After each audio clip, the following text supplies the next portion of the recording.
Good to see everyone here today. I'm Jillian Kinsey, and I'm going to chair tonight's meeting, and then Brad Whistler, our chair, our normal president's absence. We are here to have a meeting of the City of Bloomington Plan Commission. This is the October 9th meeting, and I believe we still have some folks participating via Zoom? Yes. Okay, great. All right, I don't know if, oh, okay. Is it possible to get them on the front screens? They're not visible. I'll really crane my neck to keep looking back there. All right. Okay, that's all right. I can stall.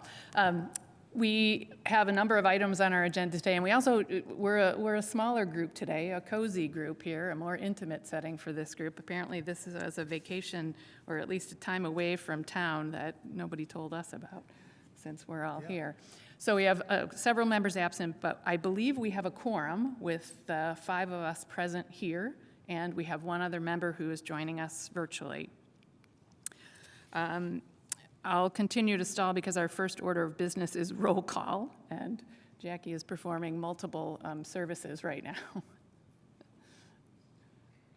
All right. They were up for a second and then they went down. Yeah, Okay. sorry for technology issues. I hope our folks are still there and just not appearing.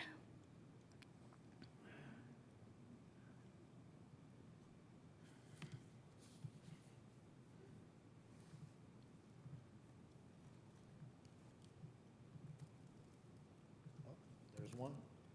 Okay, that's better.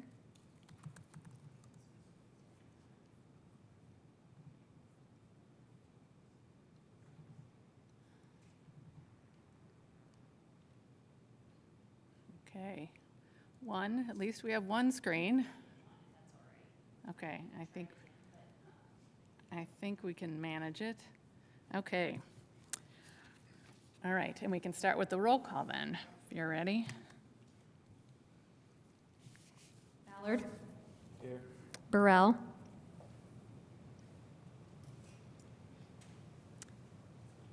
Oh, sorry, Burrell.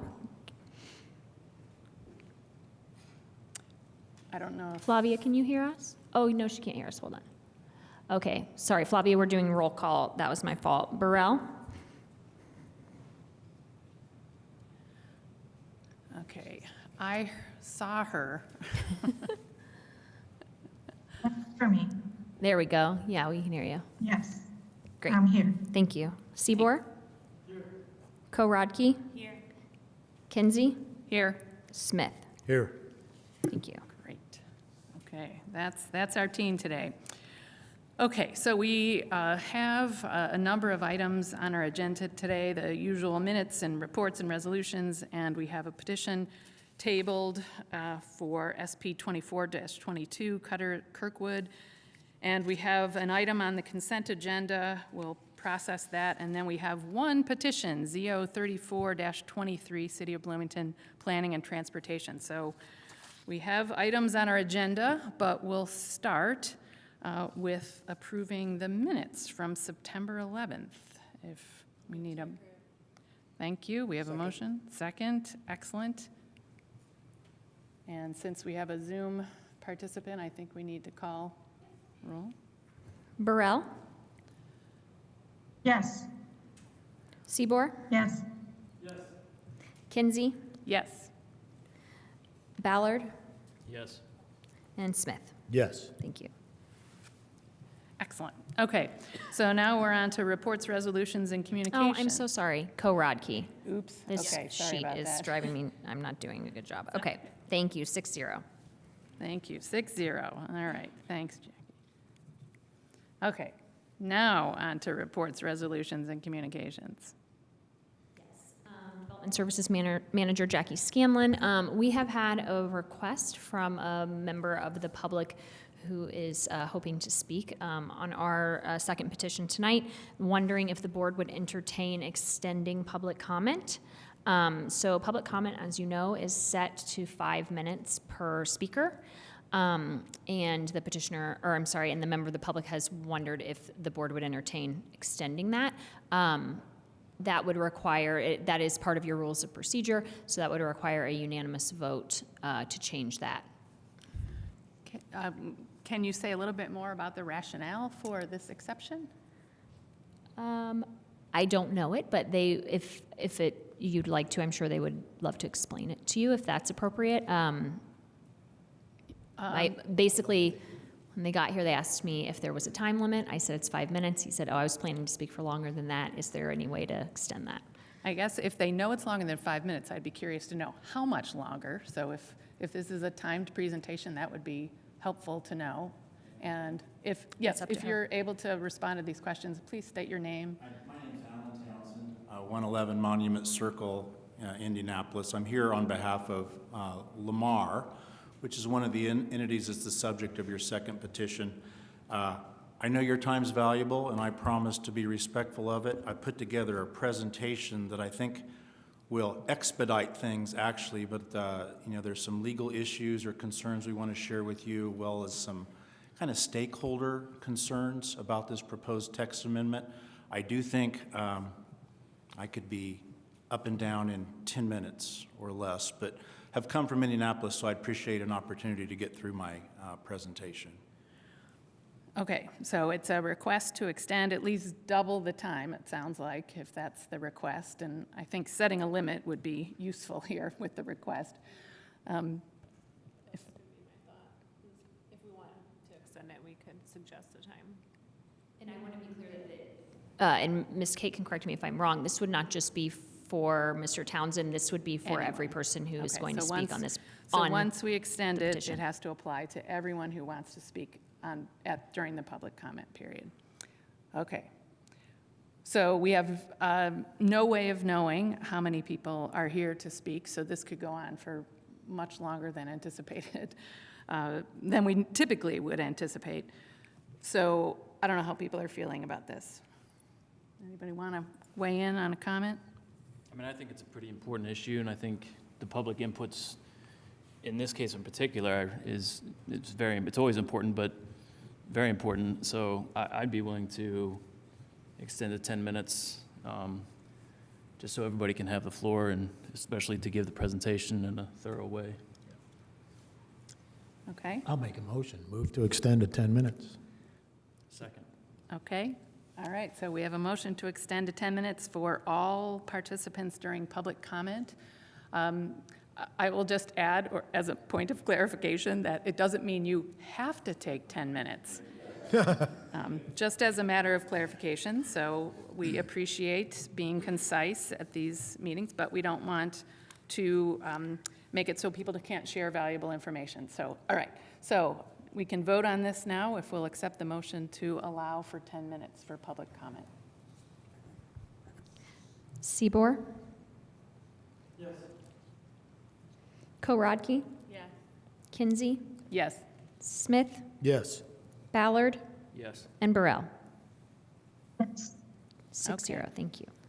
All right, okay, so we've settled that matter of business. Is there anything else on reports, resolutions, and communications? The only other item is I sent an email just a few minutes ago that we will be having Plan Commission lunch tomorrow for those who are available. We have a secondary plat that is to appear before Plan Commission next month, and that is the only item on the agenda. But we're planning to, for those who can attend, preview a petition that will be coming through in the next few months for the Fell Iron or BIM property that's on the west side of Rogers and 10th. Been working with them for some time now, Mr. Holbrow has, but they are preparing to go to the Board of Zoning Appeals in the next couple of months, but not to discuss that in particular, but to discuss the site plan, just give you a preview. So if anyone's able to attend, that's tomorrow at 11:30 in the Kelly Conference Room. Okay, thank you. I do have one, well, maybe two announcements. In the spirit of trying to keep our public informed about meetings that we attend on behalf of or as part of our role of being on the Plan Commission, I attend the Bloomington Monroe County Metropolitan Planning Organization, and I attend actually as a proxy for Brad Whistler, who is the president here and could not attend. And I'll just say that at our September meeting, we spent time talking about some really interesting tax incentive program amendments and some proposals for state funding to some really interesting complete streets policies that I know will be part of a longer discussion. So if any of you are interested in complete streets or what the city is, or what the community, this is Monroe County, is allowed and permitted via some new programs and some new funds to create safe streets for all, I think there's some really interesting work going to be underway. And related to that, I think I was the lucky one who got to represent, or will get to represent, the Plan Commission on Safe Streets and Roadways for All Steering Committee. And my understanding is this is a federal grant project and will be undertaken for probably the next 6 to 8 months as a study for safe streets and roadways for all. And I'll be participating in that along with several other members from other relevant commissions. So 2 announcements for me, but I encourage everybody to follow what's happening with Monroe County Planning, Metropolitan Planning Organization. I think there's a lot of really exciting work going on in that group if you're interested. Okay, that's it for me and reports. Anybody else have anything? Okey doke. All right. Yeah. I forgot. I brought the wrong notes. Just a reminder to those who are here as members of the public, this is a public meeting that is has a certain level of decorum, so we would expect people to behave that way. We've had a couple of public meetings lately where people have said or done things that, quite frankly, were probably inappropriate. Hopefully that won't happen here tonight, but it will be up to Ms. Kinsey to draw that line. So if you're asked to stop doing something or, get back in order, please do that. And we want to respect this meeting and those people who have come here to give their time, staff, board members, and public alike. So just a reminder for those here. Thank you. Thank you. So not only will we try and make sure that we maintain decorum here and advise people on the procedures, it's appropriate to ask questions too if you're not sure what the appropriate step is, or when you want to talk, and probably I will say, a kind raise of your hand, and we'll try and at least get you some answers if you're not sure how you should proceed or how you should interact. We'll try and make sure that you've figured that out. Okay, so we do have a petition tabled that's on our agenda, but that we don't take any action on tabled positions. That will just sit there for Cutters Kirkwood 123 LLC. And then we do have a consent agenda item here for SP 38-22 Strausser Construction Company. Items are on the consent agenda typically because they're non-controversial or there's nothing really of critical public importance to talk about. So this is a way to kind of streamline agendas and to really make sure that we're not holding up decisions by unnecessarily discussing them. So there is information in the packet about this particular agenda, or this item on our consent agenda. So I'll ask commissioners if someone could motion to either approve this, or if there's anybody who would like to see this removed from the consent agenda for discussion, please signal that as well. I have a question. Yeah. What's the administration's position on, the consent agenda item? Sure. On this and all items that we would place on the consent agenda, we're recommending approval. In this case, they need an extension for their site plan because of some extenuating circumstances of their site plan approval, but they are working toward completion of that project, so we're recommending approval. Thank you, Ms. Scanlon. Yeah, this one's about as straightforward as it comes. It's an extension of a site plan approval. So if anybody would like to motion approval of the consent agenda, we could move on. We'll approve the approval of the consent agenda. Second. All right, and I should ask for anybody in the public who would like to see this removed at all. Anybody want to have this request for an extension discussed? Or have a comment about it? Okay. Nothing on Zoom? Okay. All right, okay. And we can vote on this one to approve the consent agenda. Yes. Kinsey, Yes. Smith, Yes. Ballard, Yes. Burrell,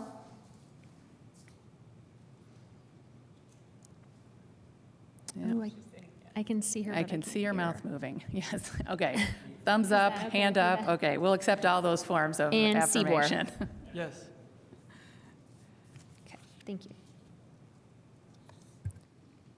And that is 602? 6-0, correct. Thank you. All right, okay. So now we can move into our petition for this evening, ZO 34-23, City of Bloomington Planning and Transportation. This is a petition continued from our September meeting, and it is a request to create text amendments related to sign standards and a request for waiver of second hearing. So I will invite Jackie Scanlon, who's, I think, representing this one, yes, has indicated, to offer us some words on this. Yes, thank you. So the request is a zoning text amendment. We left in the original request, which included the waiver of second hearing, which was denied at the last hearing, and so this is the second hearing. But I didn't want to take that out so that there was confusion. That was what was noticed to the paper, so that was the original request. So the request is to amend the sign standards of Title 20, particularly for particular off-premise signs as well as some freestanding signs.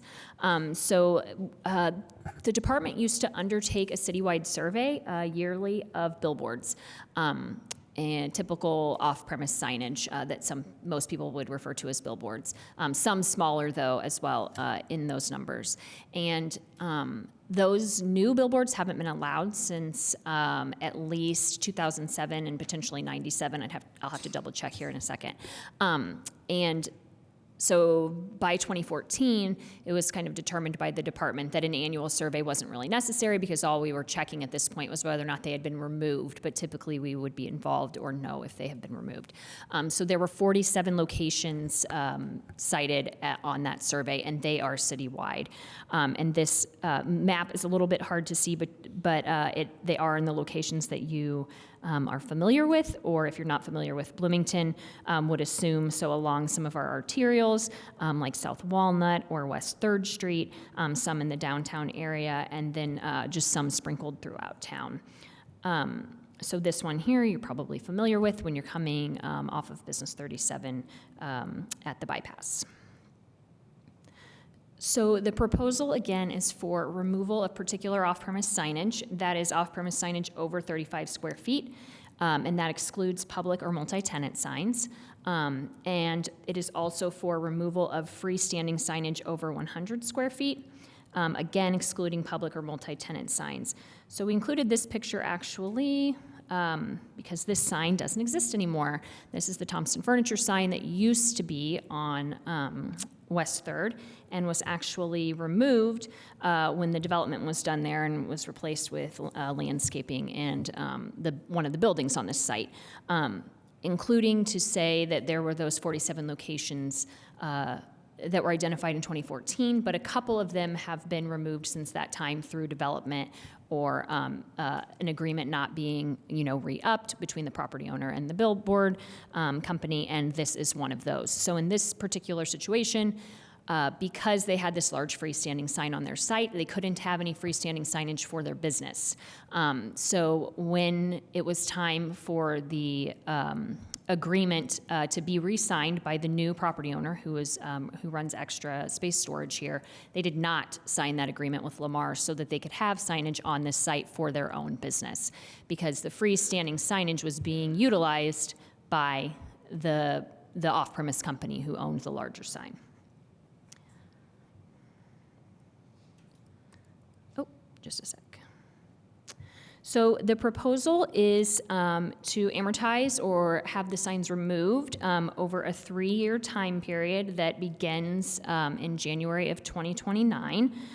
So this is one of our more familiar landscapes on South Walnut, and you can see obviously multiple faces here, one sign location here, one further down, one on the east side. All third-party owned signs.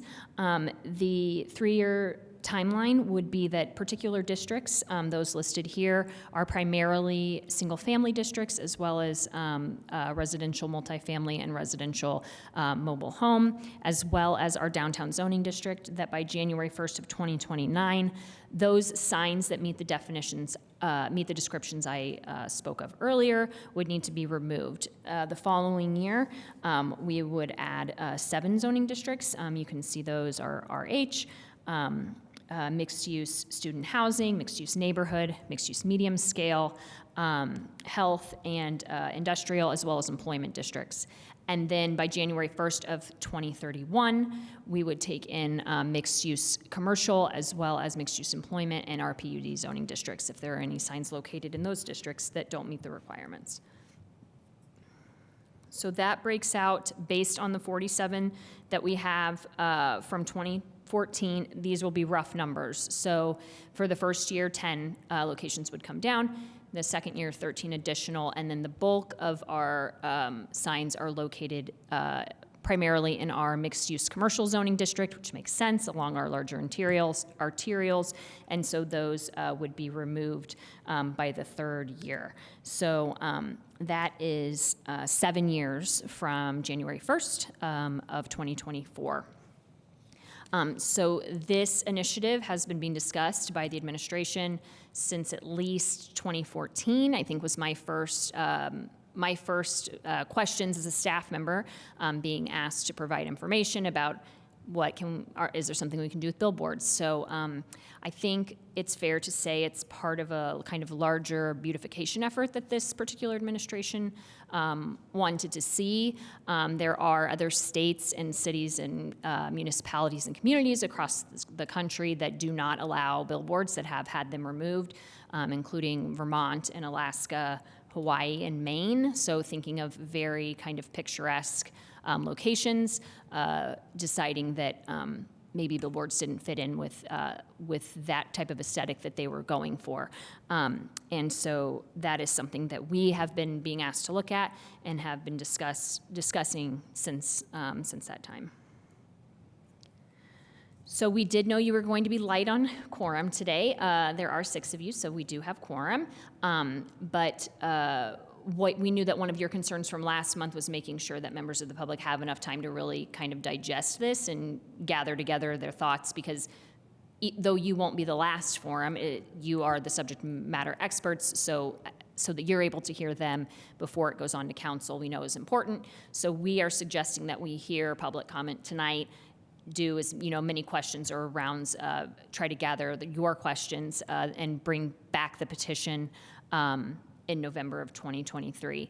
I would say the only thing about November is that, as you know, when you make a recommendation to council, we as the department have 10 days to certify that recommendation, and then council only has 90 days to make a decision. So in November, you may decide again that you'll want to continue it to December. That may be something that you guys talk about tonight, that can go ahead and continue this to December instead of November, because when we do the certification, it will obviously go into 2024, which is a new council. So to give them as much time as possible to look at it may be something that you might want to consider. And I think that's all I have. If you have any questions, I'm happy to answer them. Thank you. So we, since, Jackie, you're the only one presenting on this tonight, we can move to some of our own questions, first directed at you, and then can move to the public comment portion. Okay, so what questions do we have first for Jackie and the planning staff?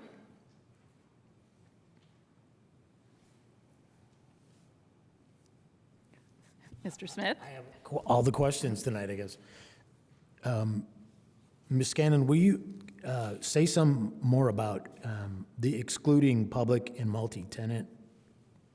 I'm not sure I recall a discussion about that. Will you kind of say something more about that? Yes. Corporation Counsel Kate can correct me where I'm wrong, as the ordinance was drafted through the legal department.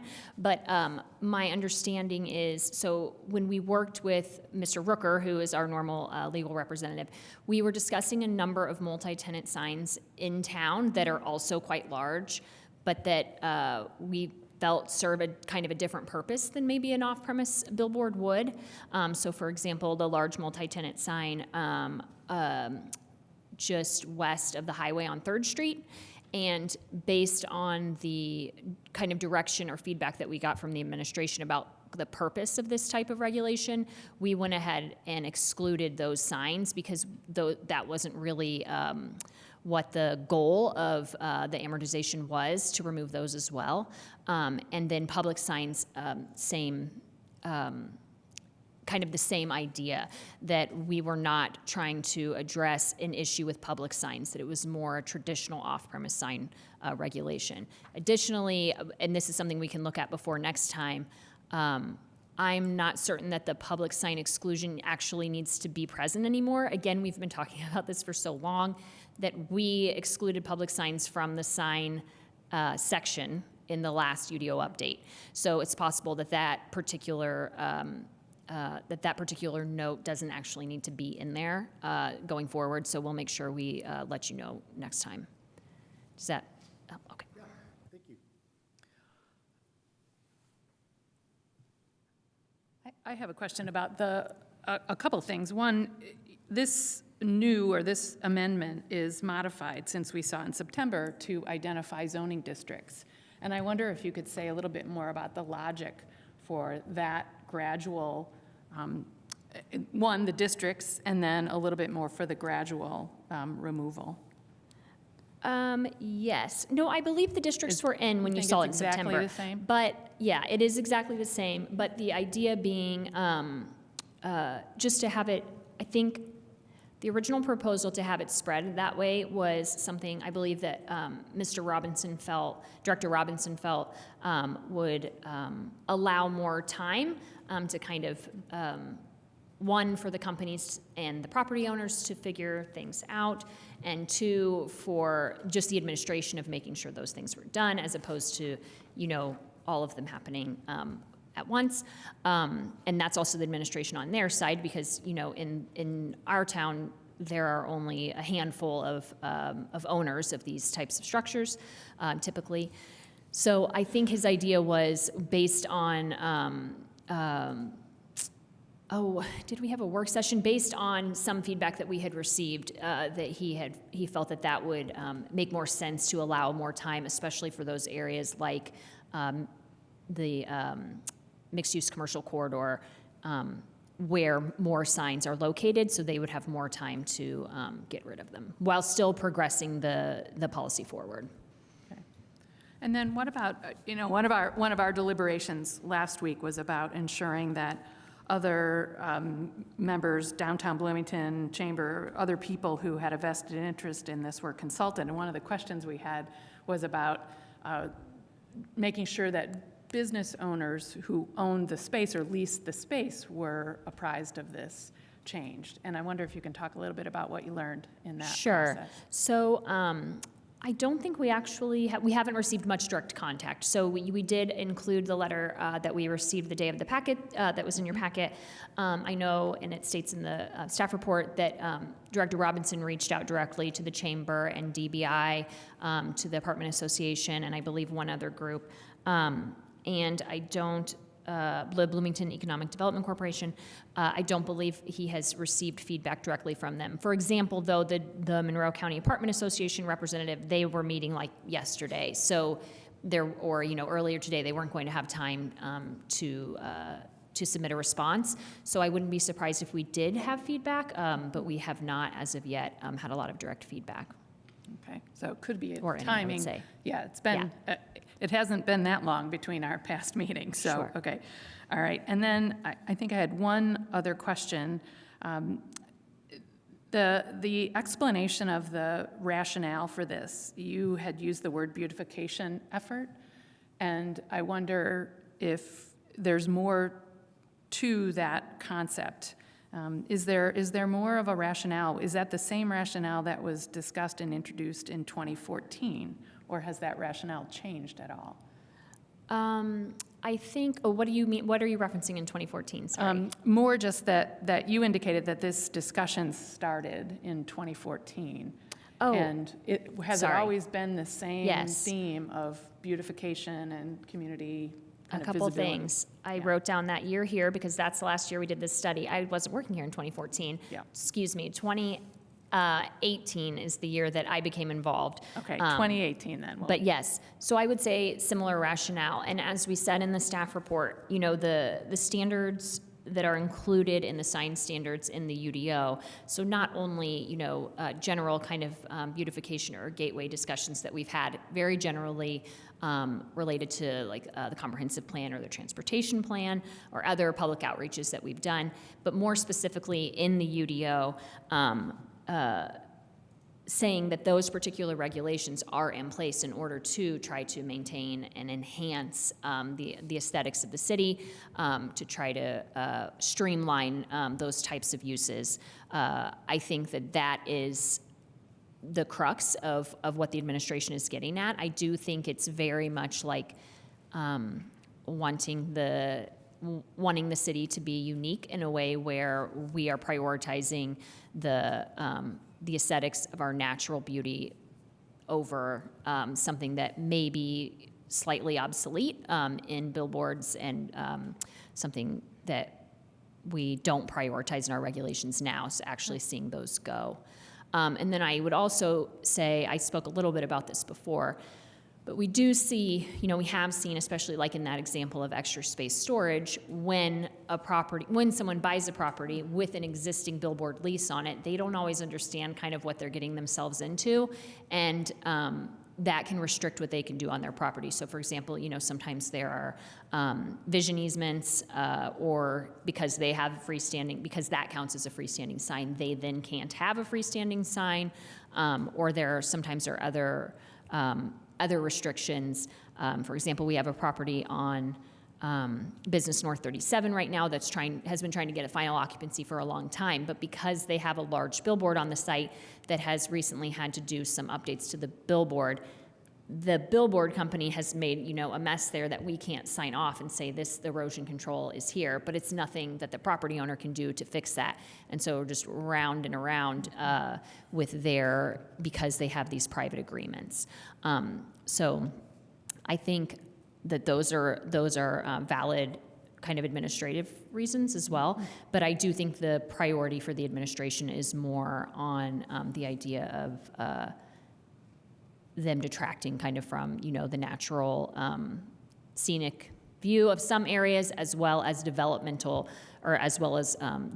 opportunities in other areas where they limit the possibilities. All right, helpful, thank you. Anybody else have questions?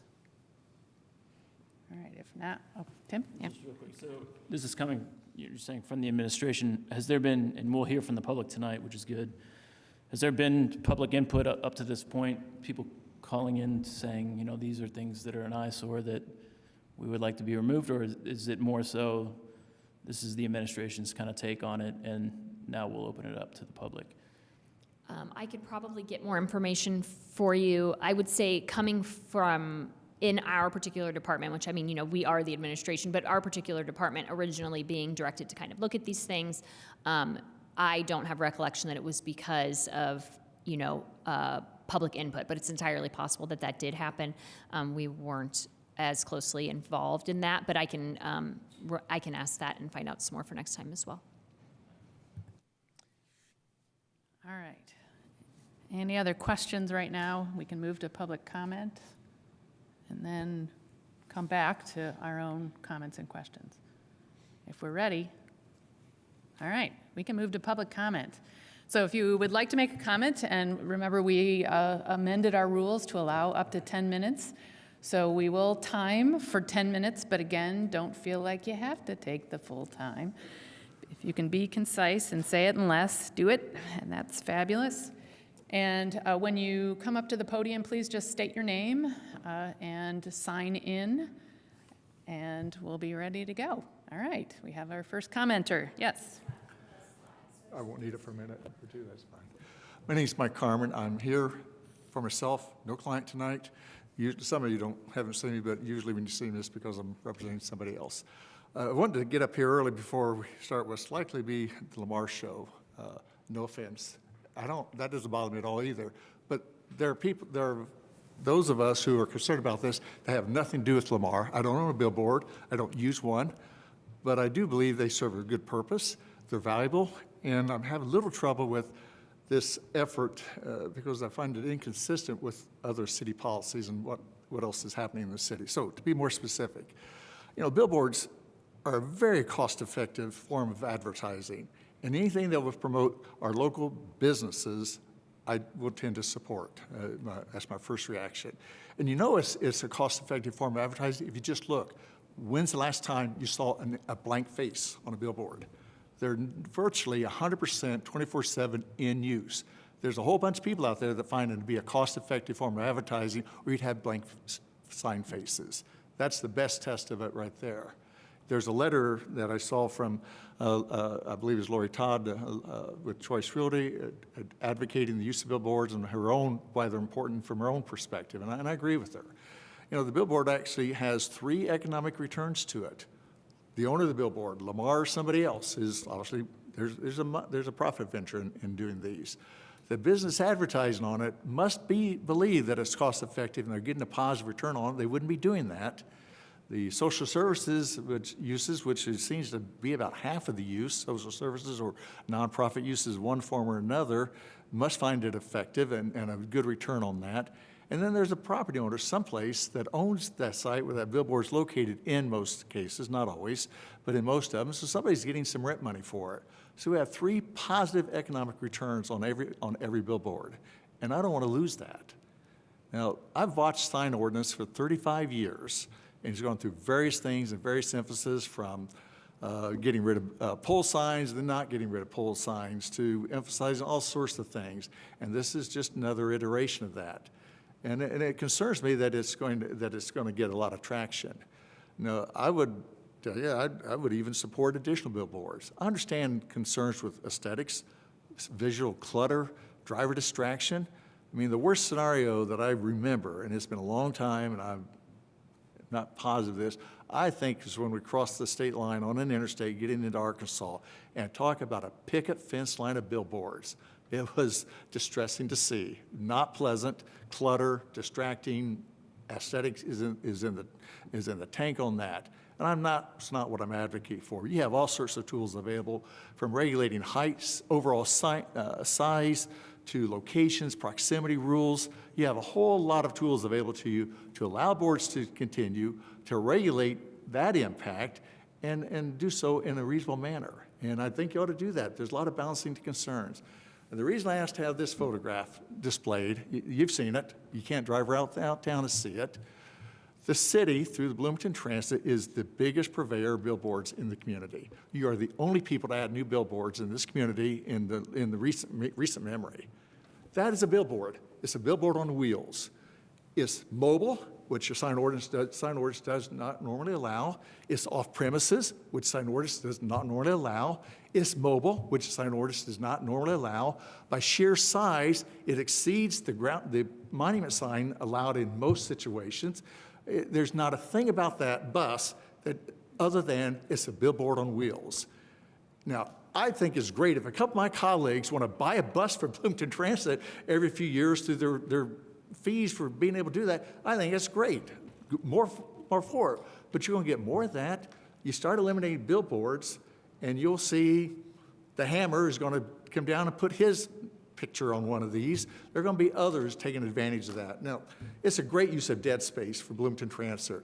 The sign of that bus is no gain to them except this. I think that's great. That's a good economic return on the use of that bus, but you're going to get more of it. Now, maybe there's going to be a policy decision to limit how much they're going to do, Bloomington Transit is going to do like that, but that doesn't bother me at all. And yet, everything you want to say negative about a billboard is captured right there in that photograph. And it doesn't seem to bother anybody.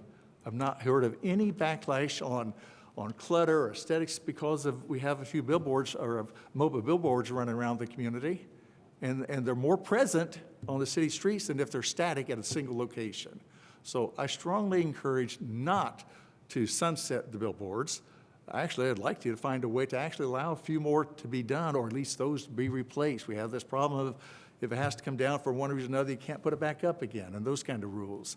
To allow them to continue, regulate them in a reasonable manner on location, proximity, height, all those things that might be of concern, but allow them to continue. They're important. And I hope there'll be people speak on that more than just the billboard company tonight, because I believe it to be true.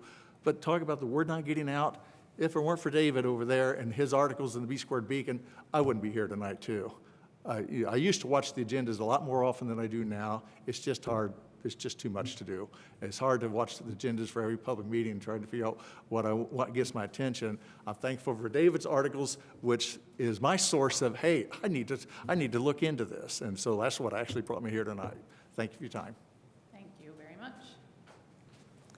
All right, do we have other public commenters? Please approach the podium and sign in. If you would like to make a public comment, all you have to do is go up and you can be next in line if you want. Hello, Thomas Landis, resident, City of Bloomington. I want to echo a lot of what was said, especially about B Square. It's one of the tabs that comes up automatically when I start my internet browser. And I've even been coming to these commission meetings, and reading the article actually helped me understand what was up for conversation. And I agree. I think it seems arbitrary and a little silly to sunset a method of advertising that's well known. It's well used in lots of different avenues. And I really like what Mr. Carmen said about social services and public advocacy on these boards.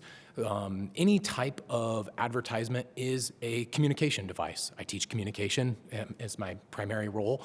And any time that we can articulate a message to a group that we try to reach out to, then we need to have multiple avenues to be able to do that, especially when it comes to changing public ideas, looking for public input, and especially public service announcements. The most vulnerable in our communities have free access to this messaging. I agree. It can be it can be used negatively. Anything can be, but there's also that positive potential. And I don't really see the argument for why to remove that when there is a potential for positive gain, especially in the community.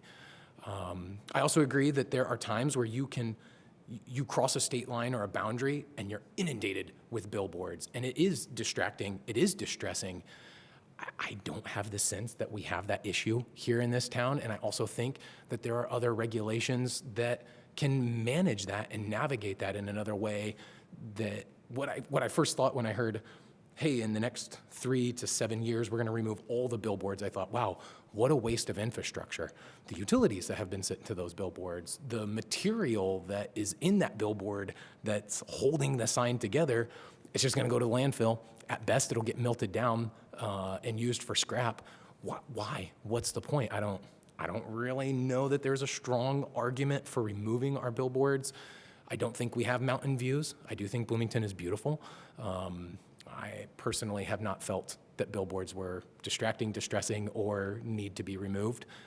If there were members outside picketing, then of the public picketing, then maybe we would have a conversation there. But for me, my opinion is, and I'm not a billboard advertiser, I don't own property with billboards.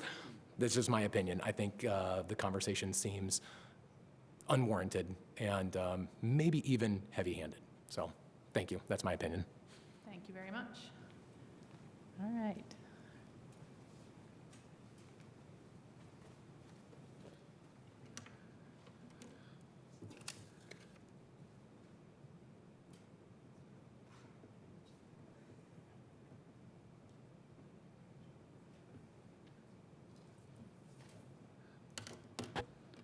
I'm speaking, I run, my name's Skip Chambers, and I do a lot of the history here in town with the Facebook part of it. And I've got my own history page, and me and my buddy created the Monroe County History Club, Michael Carter, and back 10, 12 years ago. And we brought the history to the town, back to the town, so people can relive it and join the club and, look about the Bloomington. But in question about the billboards, the history part of the billboard goes, way back in Bloomington, obviously, back in the 40s and 50s. And I got a few pictures here I'll pass around where there's some of them, they're like on 3rd and Jordan, where the Village Pantry's at. That's one in question, which is just, I don't know if everybody can see. Can I turn that picture around where everybody can see that? Sure. Okay, do you have an assistant here? Maybe. Yeah, Thank you. I guess I'll vote. he recruited me, yeah.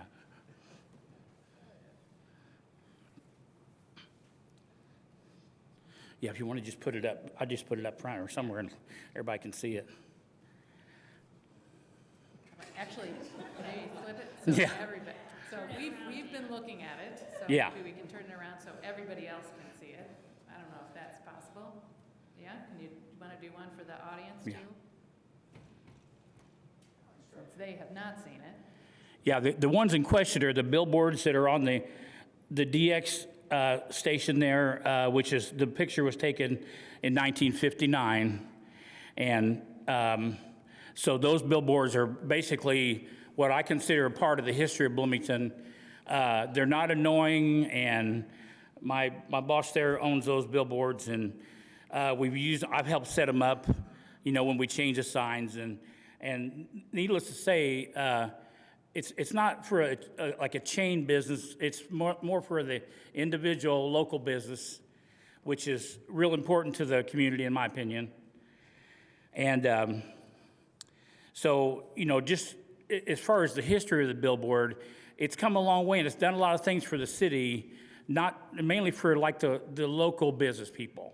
If you look at the 47 that are up, I'm guessing probably 80% of those are local business people.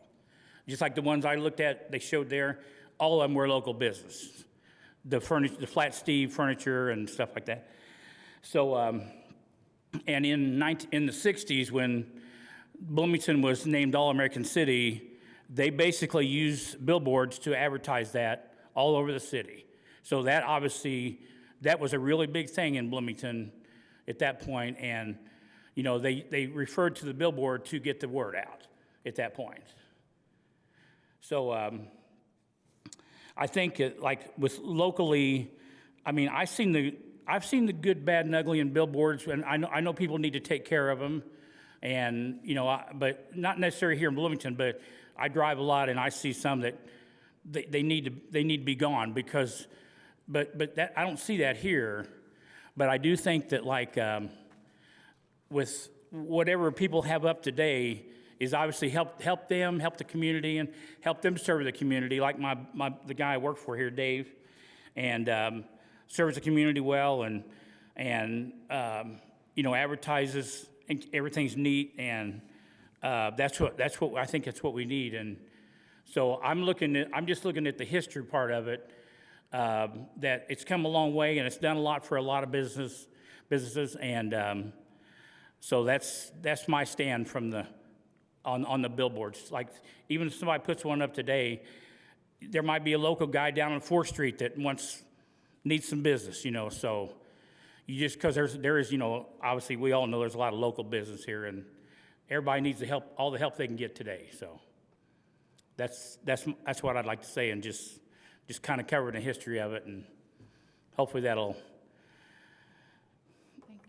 help people keep these things up and keep good business for the business. So Thank you very much. You're welcome. Thank you for the visual aids. It's Yeah. excellent. Beautiful. Thank you.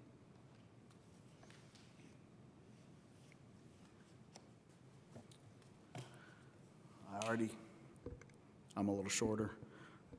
I already have signed in. I'm Adrian Adams, and I live here in Bloomington, and actually have worked here between 2 different companies I'm going into my 23rd year this coming year. I originally worked for Hoosier Outdoor, which is the inventory that is here in Bloomington that was purchased by Lamar Gosh, it has been a minute. 2008, thank you. So I've met with many clients. I've had many phone calls over the last few weeks after the September 11th meeting that you had, and I'm going to read just a few of the letters from a few of the nonprofits and a few of the clients, business clients that I have. And I would like to share that, and I think a few others have spoken to this. Yes, the billboards are used by many local businesses. Obviously, even like a McDonald's, even though I think we think of McDonald's as a national business, there's a local owner. And that can be the same case for Domino's or many other franchise-type businesses, still locally owned, just a national franchise. But then the other thing is the nonprofits that we work with. I put a list together, which I believe is in your packets today, that just in the last 3 years, there's 33 different nonprofits that I've worked with. I say nonprofits and organizations that I've worked with that have done things here in Bloomington, and we've helped to promote, whether it's an event, whether it's a fundraiser, and that goes everything from New Hope to the Hoosiers Outrun Cancer to, and the list can go on from there. But you folks have the list. So let me just read these letters to you to share some local business perspective and some local nonprofit perspective. The first letter is from Ron Remack at Bill C. Brown. He says, City of Bloomington, Plan Commission consideration of the text amendment related to sign standards. My name is Ron Remack, and I'm a proud owner and operate Bill C. Brown Associates, a Bloomington insurance and financial services company that has served the needs of our community for 65 years. Because of our dedicated team, we've been fortunate to receive state and national recognition for the quantity and, most of all, the quality of our work. For over 25 years, our agency has utilized outdoor advertising to establish our brand recognition and awareness of our locally owned and operated business. Billboard advertising allows us to drive growth by directly engaging with existing and potential clients in and around Bloomington. Outdoor signs have provided us with the cost-effective means of reaching our community for 2 decades and has afforded us a greater return on investment than other forms of advertising. The proposed amendment to amortize and eliminate billboards removes the most budget-friendly and efficient way for small businesses such as Bill C. Brown to simply and affordably advance the mission of our agency. In turn, the mission of our business is not just to serve the thousands of Bloomington families and businesses, but to support a multiple number of not-for-profit organizations that impact our community on a daily basis. Outdoor advertising is good for business owners, which allows organizations like ours to give back into the community we love. I wholeheartedly oppose this amendment and hope that you will too. Kindest regards, Ronald Remack. And I believe someone previously mentioned Choice Realty. And this letter is from Lori Todd, who is the broker and owner of Choice Realty. Dear city officials, unfortunately, I am out of town during the meeting and unable to attend in person to speak, but I wanted to share my thoughts on the agenda item for removing billboards from the city. I find this topic puzzling as to why it is even on the agenda. I am born and raised in Bloomington.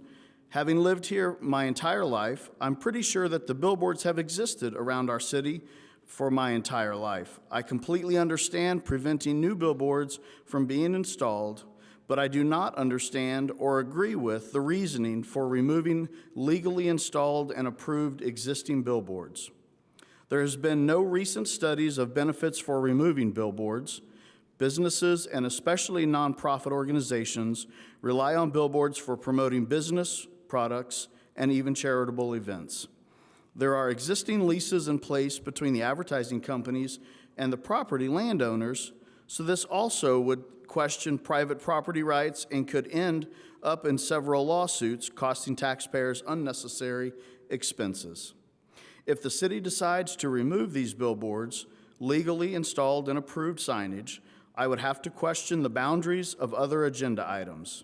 I appreciate and embrace change. However, I believe grandfathered ordinances and approvals are critical for the transparency and certainty of our community. We cannot allow changes that would remove previous approvals. Where would we draw the line? We no longer like duplexes, so we require property owners to renovate or tear down their buildings. We no longer like signage on exterior buildings, so we require all businesses to remove their signs. We no longer like brick on buildings, so we require the owners to change the materials.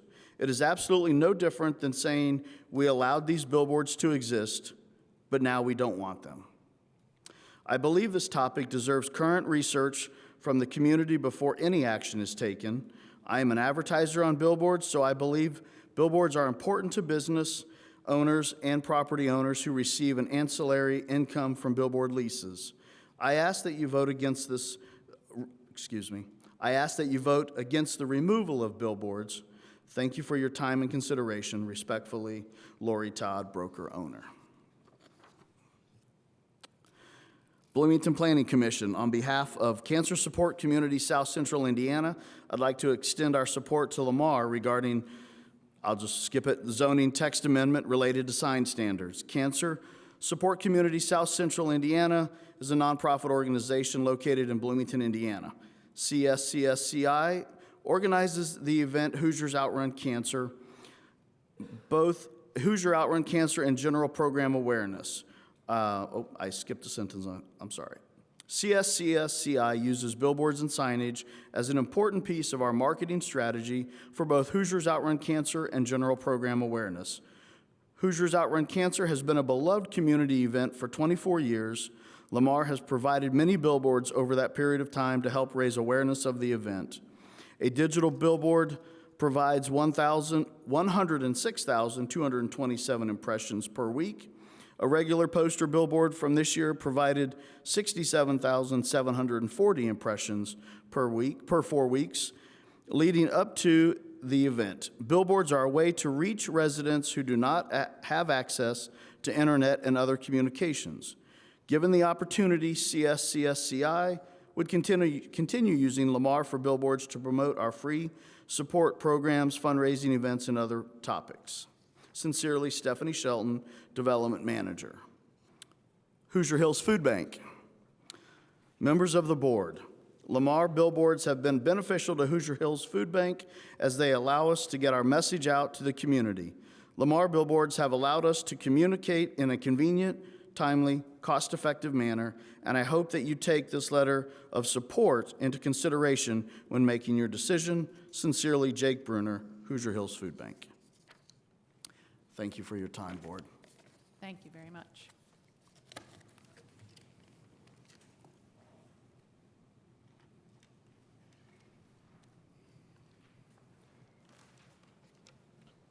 Good afternoon. My name is Jennifer Myers. Thanks for having me. My letter, I think, is also included in your packet, but I have the privilege of sharing mine with you tonight. Lamar Outdoor Advertising is one of the largest outdoor advertising companies in the world. It helps local businesses and national brands reach broad audiences daily. This company also plays a vital role in reaching my son, who's on the autism spectrum. While some 10-year-olds dream of becoming firefighters or police officers, my son Jacob dreams of the day that he can become a Lamar Outdoor Advertising billboard installer. Jacob's love for Lamar began over 10 years ago and before his 11th birthday. Leading up to his love for Lamar, Jacob was elated by mile marker signs on highways, followed by green signs that says, "Welcome to," and then finally, Lamar Outdoor Advertising signs. Unbeknownst to us, Jacob had begun memorizing the panel numbers on every Lamar sign in town. I don't know if you've seen that, but there's a number at the bottom right-hand corner. He knows them all by heart. His photographic memory can tell you each new panel installation in the order they have been installed from the very first time that he began noticing the billboard, so years and years now.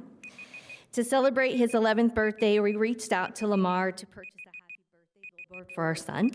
And this company didn't hesitate to make an 11-year-old boy's dream come true. What followed was a friendship that most may never experience, but to our family, it means the world. Learning best through paired associations, Jacob's love for Lamar has given us opportunities for exposure to new vocabulary and pretend play. He hangs billboards all over our house, and he even creates his own work orders. Interactive communication, like asking questions to Lamar workers when we visit them, following directions, even helping him to build up his patience and listening. Making predictions, something we use a lot with him, like what would happen if a Lamar billboard installer was late to a shift, or ignored their work order, and didn't listen to their boss, and so much more. Just gives us so many opportunities for lessons with Jacob. All of these experiences continue to enhance the skills of my son and give him opportunities that otherwise would never have existed. For most, passion increases willingness, and the results are life-changing. For Jacob, Lamar has supported social connections to be made when social interactions prove very difficult. Jacob knows all the local installers by name, and some even save their work orders for him. He collected, I think, about 25 from Eric today. And at home, you can find Jacob working in his Lamar office, creating work orders, installing homemade billboards, all throughout our basement. The company is always welcoming and accepting of Jacob.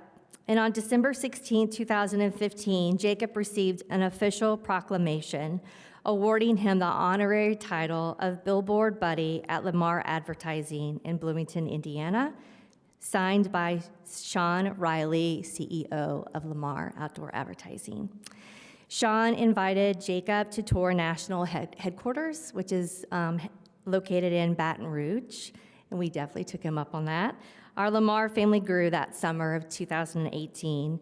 For Jacob, his trip was unbelievably exciting, and for us, it was touching beyond what any words could express. Anyone who knows Jacob knows his love for Lamar, and those who know his story also share his love for Lamar. A company that supports community, whether displayed in a graphic design on a vinyl panel or in the heart of a now 20-year-old who is able to make better sense of the world because of Lamar. Thank you. Thank you very much.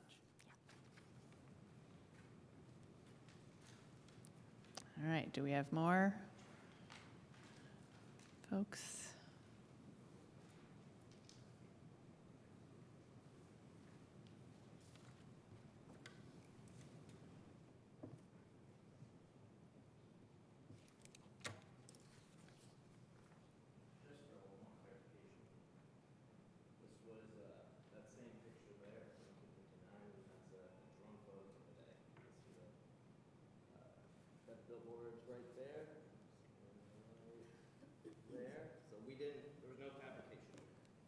Okay, thank you. All right. Thank you. Thank you. All right, and if you could start with your name. that would be Okay. great. Thanks. I'm Eric Kamen. I'm with Brian Rental Inc. We own that billboard sign, so that's part of the reason why we're here. So just want to go over a few things. One, I think we should look at the Constitution. The Fifth Amendment, which protects the rights against the federal government, is broken down into 5 rights and protections. One of those protections being against the taking of property by the government without compensation. Without compensation, the city is proposing to get rid of our billboards without any legitimate cause or reason and no compensation at all. To go even further, after the Civil War, Congress adopted measures to protect individual rights from interference by the states, one of which was the 14th Amendment, which prohibits the states from depriving any person of life, liberty, or property without due process of law. I'm not an attorney. We got a bunch of attorneys here, I'm imagining, but this ordinance feels and smells like an invasion of our Constitution. To go over the points Jackie made in the proposed sign standards in the UDO, those standards include the avoidance of the following: unnecessary proliferation of signs. The number of billboards being too many, that's subjective. That's not a real statement, in my opinion. The sign standards in the UDO already prevents new large billboards from being constructed, so this seems like a null point in its entirety. Providing developments with appropriate identification is her next point. I'd ask the city to please explain what appropriate identification even means. These billboards promote businesses, which in turn promotes more sales and more tax dollars. Third point, creating a consistent streetscape. Most of the billboards we have are right off the interstate, and billboards are everywhere north and south of I-69. So this would beg to differ on the interstate scape, which I just made that word up. Fourth point, maintaining and enhancing the aesthetic environment of the city. A aesthetic environment is quite subjective again, and I'd ask the city if there's been a survey or if there's any data showing that billboards are unpleasing, especially where all current billboards are situated. We are told to give data, and we are told to provide any possible study or resource when we ask you all, or I guess the BZA in particular, for any variance request. I would ask the city to do the same. Fifth point, eliminating potential hazards to motorists and pedestrians resulting from sign clutter. Again, does the city have any research and data to show us how many accidents arise due to billboards? Last, and generally promoting the health, safety, and welfare of the residents of the city of Bloomington. I'd like to know if the community genuinely believes that billboards are a hazard and if taking them away would promote a safer environment. I'm not sure if any survey has been done, but I would beg to differ that people honestly probably enjoy what's already existing.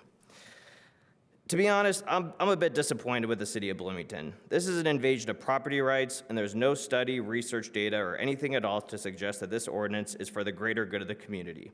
I'm also disappointed that the city, for some reason, refuses to talk to us business owners to accomplish its goals.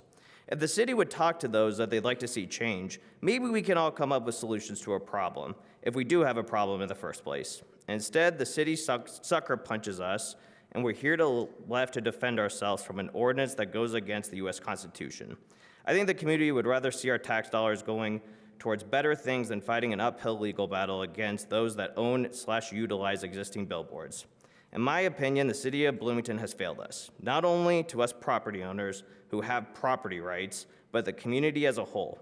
I understand that the city of Bloomington has an agenda for change, but change should come from the city working with property owners in the community, not just based on their own agenda, and certainly not in a manner that completely contradicts property rights.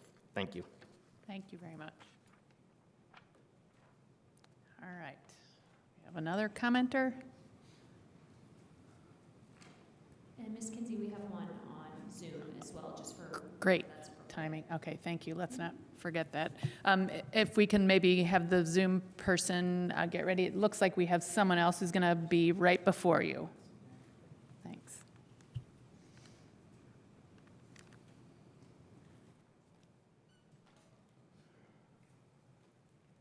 Present for you. Did I bring enough up? I think Okay. so. Well, thank you for having me, and thank you for your accommodation on the time. My name's Alan Townsend. I'm an attorney from Indianapolis. I work at 111 Monument Circle. Alan, can I pause you for a second? You can pause me? If he's presenting this to them, Flavia's on Zoom, so she can't see it. Do you have a digital version, Alan, that I can send her? I just wasn't sure. Are you going to go through it page by page, Alan? I can't. I can get back to the office. That's okay.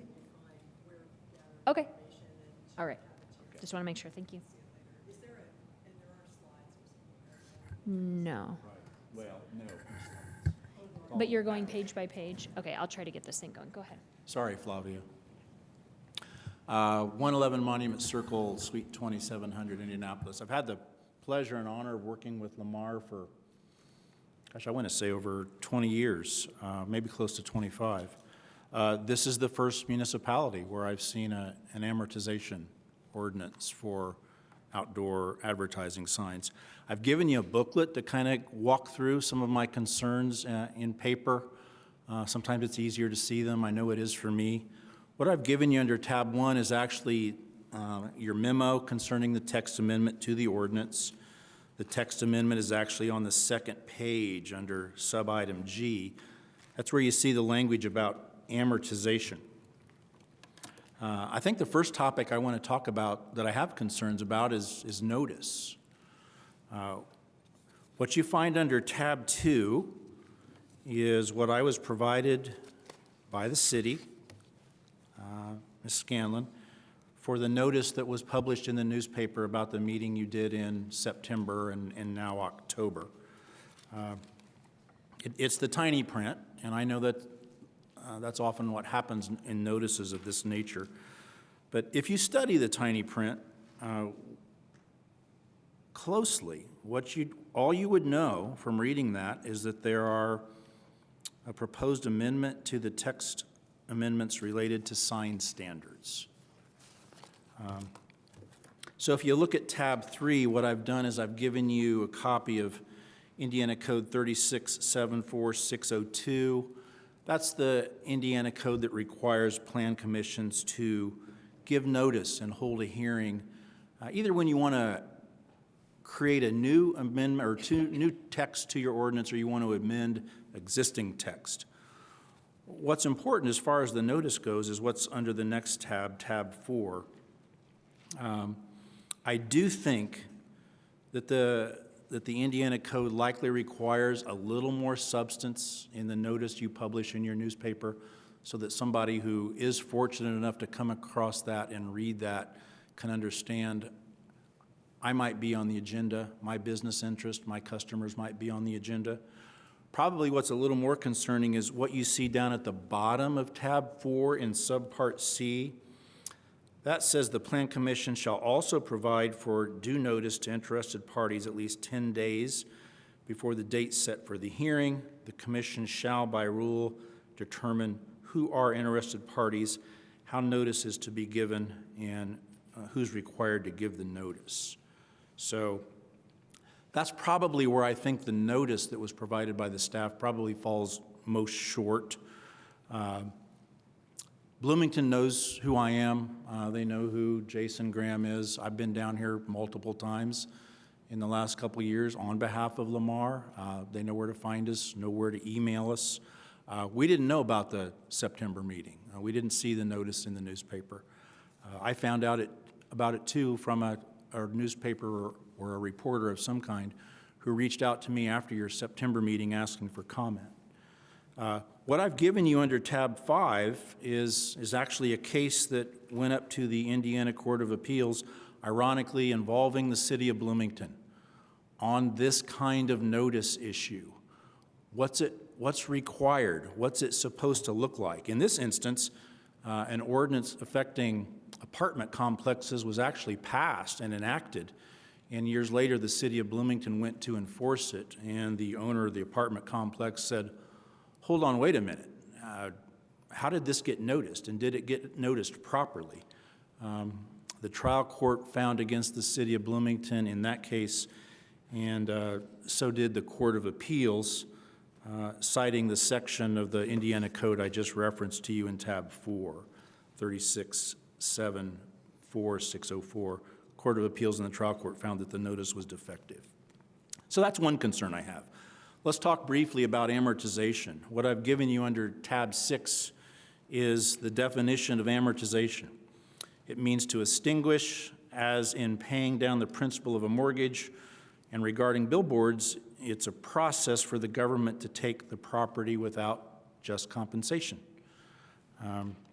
So that's what that means in this case, is that these outdoor advertising signs that in some instances have been up for decades, the city of Bloomington, through this text amendment, will require them, Lamar and any other outdoor advertising sign company, to remove them for nothing, for no just compensation, as one of the speakers said. So what I've given you under tab 7 is how the timetable would work. You saw it earlier in Jackie's presentation. Some zoning districts, January 1 of 29, some January 1 of 2030, some January 1 of 2031, stair-stepped. So what I've given you under tab 8 is actually another section of the Indiana Code, 8-23-20-16, that actually in Part B prohibits what the city of Bloomington is trying to do here. So what subpart B says, and this was enacted by our legislature, it's actually been around for quite some time, before an outdoor advertising sign, display, or device is removed, taken, or appropriated, through the use of zoning or another power or authority of the state, a state agency, or political subdivision, you've got to do two things. The value of this display has to be determined, appraised, without the use of amortization. And then the owner of the display has to be paid. That's what our state legislature has said about how you can and cannot use amortization. You've got to value them, you've got to pay before anything can be taken down. I've given you a summary under tab 9 of why I would be concerned that this text amendment is problematic under Indiana law. One, for what I just told you, these things do have to be evaluated and appraised before they can be taken, and the sign owners have to be paid. In the instance where that does not happen, the city of Bloomington would be at risk of being subjected to what's called an inverse condemnation lawsuit, which means you took my property without following the law as it has been prescribed by the Indiana General Assembly. That's risky because it subjects the city to an award of attorney's fees if Lamar, or really any other sign company for that matter, was successful. What I've given you under tab 10, it's actually a Court of Appeals case from the state of Illinois, where the city of Oak Brook adopted an ordinance concerning outdoor advertising signs that included this similar type of amortization provision that's in your text amendment. It was found to be, the amortization issue was found to be invalid by the trial court and also by the Illinois Court of Appeals. I want to talk briefly, I'm running short, about the Highway Beautification Act. That's what I've given you under tab 11. Congress said many years ago, states, you've got to regulate billboards. If you don't regulate billboards, you're going to run risk of losing some of your, up to 10% of your federal highway funds. Indiana has such a process. That statute I just read to you out of Title 8 is part of it. So what we have here under tab 12 is actually a letter from the South Carolina Department of Transportation to the city of Myrtle Beach, South Carolina, who was contemplating doing amortization, where the South Carolina Department of Transportation said, stop, don't do this. You're putting 10% of our federal highway funding at risk. Under tab 13, we have something similar. This was actually a letter from the United States Department of Transportation to the Wisconsin Department of Transportation, letting them know that the city of Greenfield in Wisconsin was about to pass an amortization ordinance, and it told them 10% of your federal highway funding is at risk if you do that. Just another reason I think you really need to think long and hard about doing this. What I've given you under tab 14, you've heard about all the not-for-profits that Lamar supports. 30 seconds. There's some of their ads. The last page of tab 14 is a complete list of the last 3 years of all the not-for-profits and civic organization that Lamar supports. What I've given you under tab 15 is a sampling of the for-profit organizations. And again, that's just a sampling. Probably some of these ads you've seen. Two of Lamar's biggest advertisers are the IU Athletic Department and the Monroe County Hospital. Last thing I provided you are letters of support from local businesses from Lamar, which I think you've already heard a lot of. I'd be remiss, if I may, Jackie, I'd just like you to, under tab 20, is the touching letter that Ms. Myers read about her son. That's Jacob in the photos under tab 20. And lastly, what we have under tab 21 is a letter, similar letter from Jacob's father, expressing similar to appreciation to Lamar for what they've done for Jacob. Thank you for considering our thoughts, our concerns. We hope to visit with you more about this somewhere down the road.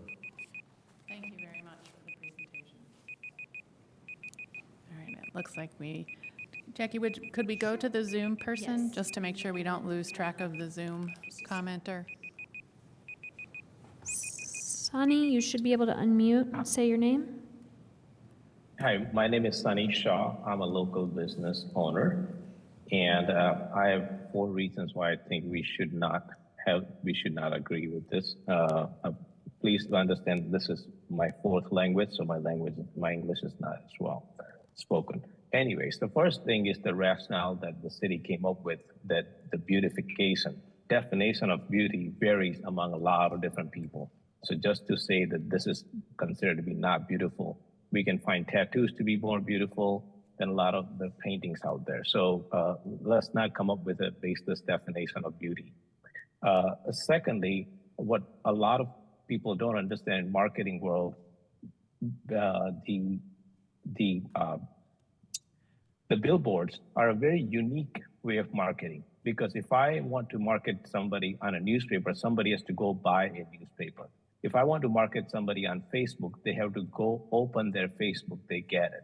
Okay, but if I, as a local business owner, if I want to market to people who are just driving on the road or walking on the road, they see my thing. It's a push-pull type of mechanism when it comes to marketing. And that is the reason that somebody else stated very eloquently, that is the reason all the billboards stay occupied, because as local business owners, we understand that form of marketing very well.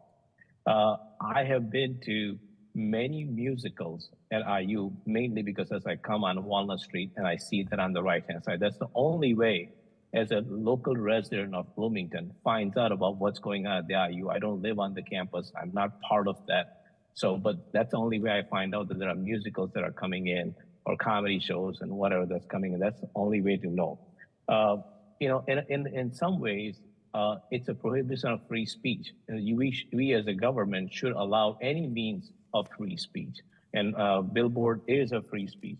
And the last point is that this one will set a precedent that anything, and many people have already said that, anything that the city wants to do, they can take away the rights and then set the precedent that, yes, we did that here, so now let's do it for other laws. Those are the only points I have, but please, I beg you guys not to remove these signs. They are very valuable to us as a small business owner. When we started our company, we were able to put billboards all over town, and that allowed us to have a brand name in Bloomington at a fraction of the cost. You are basically preventing other small companies to come up, and you are not giving them that opportunity either. Thank you. Thank you very much. All right, so do we have a few more commenters? Yes, please.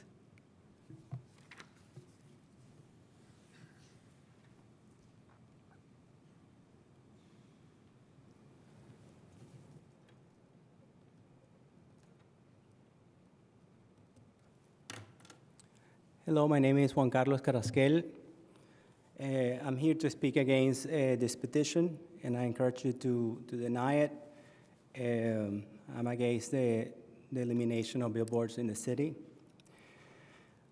First, I want to thank the members of the commission that denied the request of the waiver. In my opinion, this is yet another attempt of this administration against property rights and to push an agenda without proper notification to the stakeholders. I'm an owner of a billboard. I was not notified. As you all know, every time you make a petition as an owner, we have to send letters to all the owners, homeowners association. We have to go jump hoops to notify everybody, but the same rule doesn't apply the other way. This is not my first time when I suffer this abuse, in my opinion. Well, everybody knows that I suffer many abuses before. So that's what I have to say about that. I see billboards as part of American modern history. Think about that. So the boom of our economy after the war, the advertising industry flourishing, billboards are part of the fabric of our cities, if you think about it. So now we're saying, oh no, history doesn't matter this time, they just get rid of them. So just a point to make. As a small business owner, I want to see more opportunities for me to communicate my message to the consumer, not less. And this media is a very effective one. And again, just for that same reason, I'm against the removal of the billboards.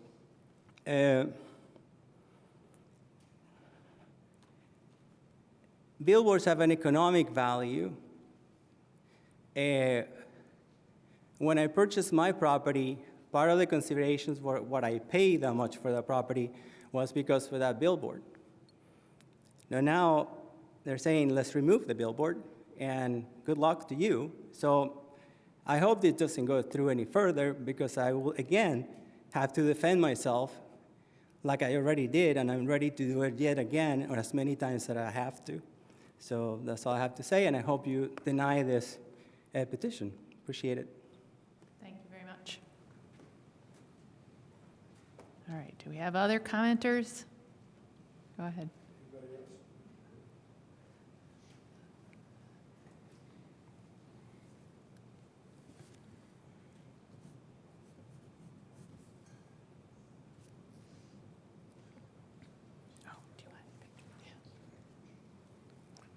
Oh, do you want me to put my email here?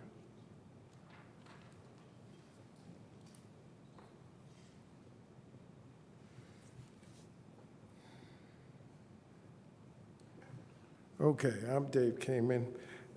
First of all, I want to say something. Before we came here, Mr. Carrasquel. Can you say your name again, please? I'm sorry. Dave Kamen. Dave Kamen. K-A-M-E-N. Mr. Carrasquel called me with his concerns, and I said I'd meet him here at the hearing on the condition that he brings me one of his famous hats. He failed to bring me his hat, so I would like this body to admonish him for not bringing me his hat, okay? Now that I got that out of the way, let me get my thoughts together. Oh, do you have that photo? Can you put this one up on the screen? Oh, okay. Now, I'm partial to my billboard, so take what I have to say with a grain of salt. But I am here to say it's historic. And not only is it historic, we got the date, the IU archives, that it was, that photo was taken March 2nd, 1959. And if you scroll up on that, you're going to see the billboards remain.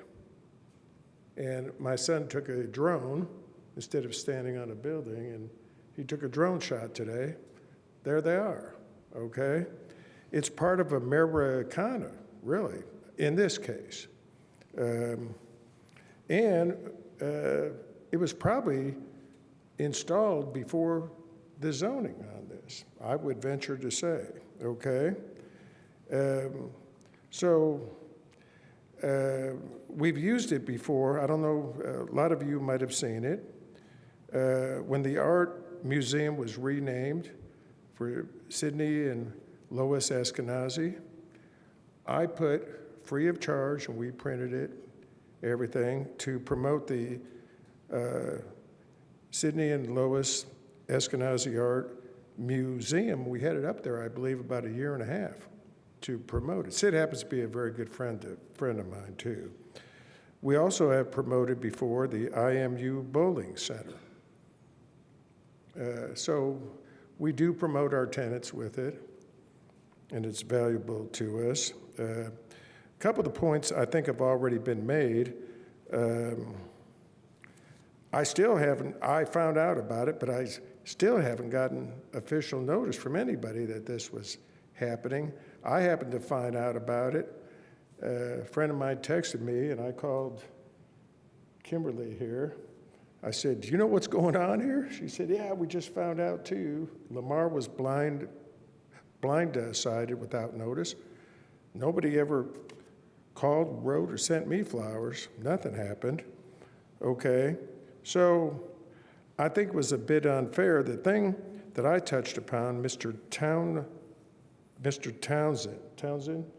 touched upon, was your planning staff said the billboards will be somewhat amortized.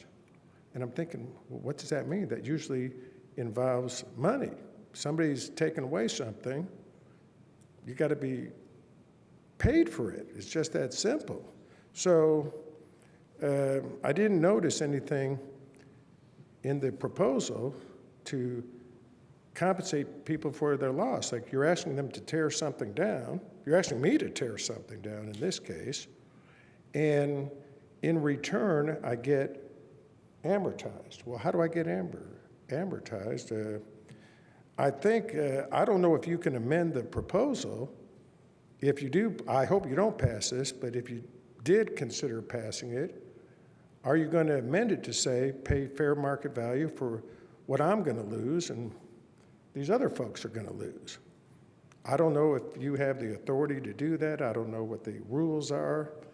I don't come up here that often, but I've come more recently because some outrageous things have happened, this being one of them.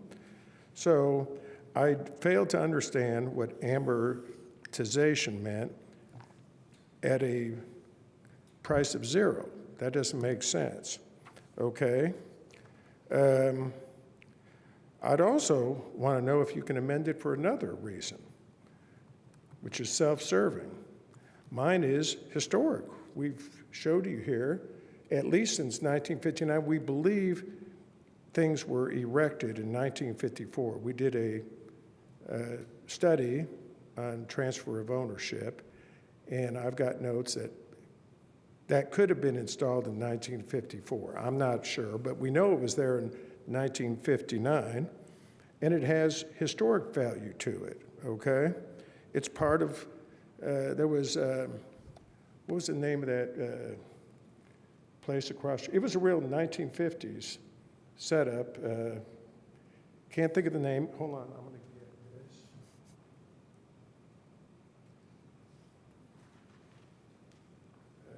Skip, who spoke previously, got me hooked on Bloomington history. He got me hooked. So I'm blaming him. Just like I'm blaming Juan for no hat today, I'm going to blame Skip. And we put a historic marker that Roten Souders made for me. He's passed away. He was the owner of Sunset Hill Fence Company. And he made a historic marker that is on the side of that building right now.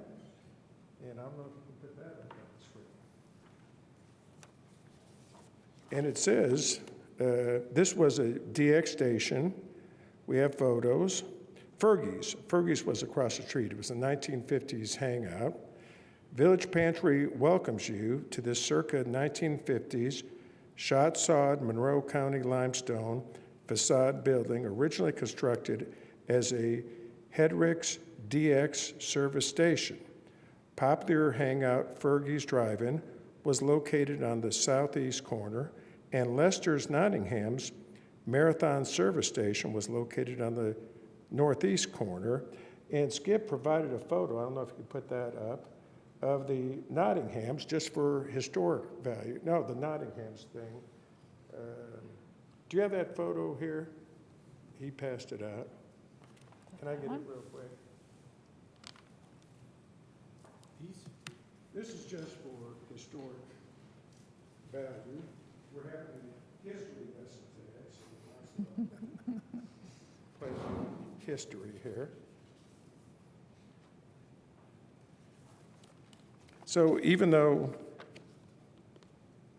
Nottingham's Marathon has nothing to do with us, Skip wanted to provide it to show you what was across the street, whereas now that new music school annex part, that's what was there, okay? And he also provided, I don't know how he got it, a panoramic view of that whole section. I don't know if you can get the whole thing on there, but there's a panoramic view. If you notice, they're not there anymore, and it's kind of cute. The Marathon station had a A&P billboard right in the middle in the lower part, and they were promoting Ford cars back then. It was a real 1950s happening place. So I'm hoping that the board decides to recommend denial of this, and if nothing else, exclude my historical place. It's got value to me, a lot of economic value, sentimental value too. So, thank you. Thank you very much. All right. So I would like to ask, obviously earlier I spoke as a member of Lamar Advertising. I live in this city. I'd like to speak as a citizen. Is that possible? I don't think so. I think you're allowed Each human being as gets person. one bite at the apple. Yes. Yeah. Okay. All right. I'm sorry. Thank you. All right, anyone else who hasn't spoken already? How about that for clarity? Anyone on Zoom, if you would like to make a comment, please raise your virtual hand or send a message to the host. All right, not seeing anyone else approach. Nothing on Zoom. Now the discussion goes back to the Plan Commission, and we can raise some additional questions or make some comments or make a motion on this item. I know I had some questions that I would like to turn back to the city staff, either to answer tonight, if possible, but I don't presume that you have the answers to these things, and perhaps we could move it to our next meeting. But I thought there were a lot of really important issues raised here tonight. But before I go into my list, let me not take up the air here and ask if anybody else has some questions first. Please. I think just a basic question to help everybody that may be watching or here paying attention, just the process. So this is a zoning ordinance change for the Plan Commission's review, ultimately would go to City Council whether we support it or not. Is that, could you walk us through that? Yes, thank you. So this is a text amendment proposal to Title 20 of the Bloomington Municipal Code. So this body will send it to Common Council either with a positive recommendation with conditions, a negative recommendation, or no recommendation. So it will go to council either way. Any way you shake it, you'll come to an agreement. 5 or more of you have to agree to that. And then within 10 days of that decision, the department will certify that decision, and then council has 90 days to make a final decision. If they do not take up the issue, then whatever decision you made becomes the final decision. I would venture to bet in this situation it would be very unlikely that they wouldn't take it up. They have done that for some things in the past. And just for a couple of comments related to notice, this isn't a zoning amendment. There aren't 2 property owners deep around each billboard that are required to be notified by our code or rules and procedures. So some of the comments that you heard are property owners who have done other processes like variances or site plans or rezones that require a different type of noticing where you send letters to particular interested parties. And a text amendment is not one of those types of petitions for, I think, kind of obvious reasons. Once you think it through, you're just amending the code that applies to everyone, and as opposed to a particular property in the city. I understand this is slightly different because there are only so many signs, but that is why there were not a list of property owners who received notification, as there have been in other petitions that some of the speakers are familiar with. Thanks. Any other question from commission members? Yeah, go ahead. A procedural question, I guess, then. So if you said you can move it forward with a positive recommendation, a positive with amendment, or no recommendation. Yes. Okay. Or, positive with conditions, negative, or no recommendation. Okay. Yep. And so with conditions is we could suggest changes to text changes to this, and that is what, or both would be presented to Yes, so it will go to the council however you amend it. So for example, for easy example, if you wanted to change the years to 2 years later, that would be that would be a condition, and then when it went to them, it would be amended in that way. They would not be able to choose between one or the other. They are ruling on, they are making a decision on what this body sends, not necessarily what staff sent to you. And then they, just for the record, are able to make, I guess I would have to check for text amendments. For other petitions, they can do reasonable conditions. I'm not sure if they can do that for text amendments, but we can verify that.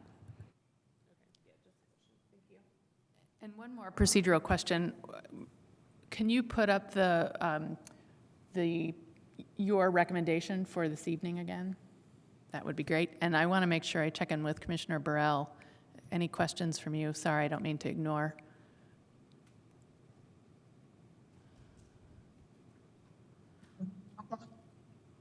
Okay, I think you said no, but I'm not sure. Can you repeat that?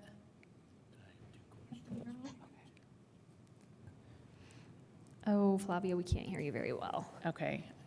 Yeah, I'm sorry, Commissioner Burrell, we can't hear you very well. It might be, if you have something to say, can you please put it in chat? Yeah, she's good. Well, she's giving a thumbs up for now. I think Okay, she's okay. all right, thumbs up is good. Okay, so Commissioner Smith. Thank you. Appreciate all the information from everyone. So I would ask Jackie if what is our time frame that a decision must be made? Is there a time frame that we need to make this decision? No, for this body, there's not. Okay, thank you. Okay, then I have another question. I would like to ask, does legal wish to offer an opinion regarding the city's stance on the issues regarding taking, et cetera? Yeah, Ms. Kate, if you'd like to, and if you don't, that, you know. Good evening, Commissioners. Becky, Corporation Counsel. Thank you for the question. So I think the question is, do we want to offer an opinion with respect to whether we think the proposal reflects an unconstitutional taking of property? Yes, ma'am, I think that would be my question. No, we do not.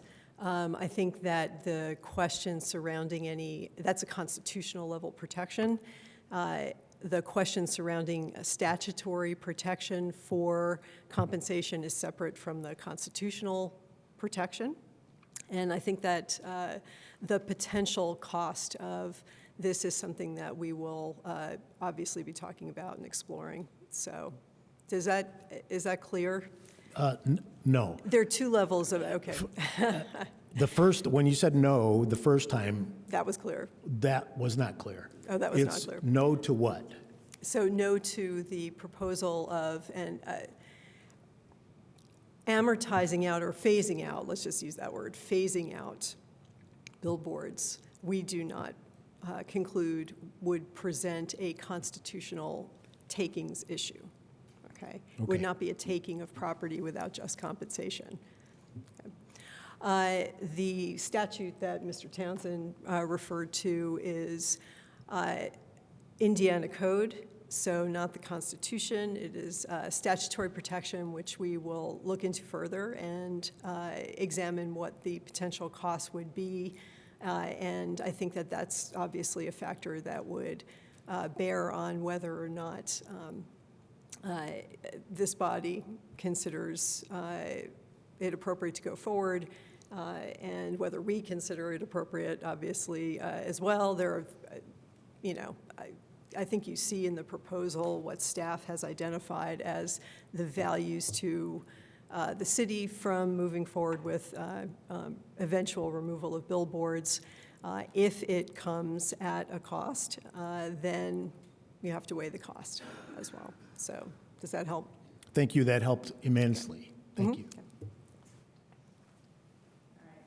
Thank you. I think we probably now address several of the questions that were on my list, including the notice about zoning, and I do think that the notice requirements would be appropriate to bring back and make sure that we're pretty clear on for the next meeting. The other question I think was just answered is about amortization without just compensation, and that sounds like that's not relevant in this. And that might be the question. Is it relevant to consider compensation, or did Corporate Attorney Kate just indicate that that's not? Sorry, I'm going to come back to this one. Sorry, that was unclear. What I was saying is, as a matter of constitutional law, we don't feel that compensation for this scheme would be required. Whether it may be required by statute is something that I think we need to explore further. Okay, so that's another question perhaps for follow-up is, would it be required through statute? Yes. Okay. The other was the issue raised about inverse condemnation, and I wondered if we could get a ruling on that for our next meeting. Again, I don't,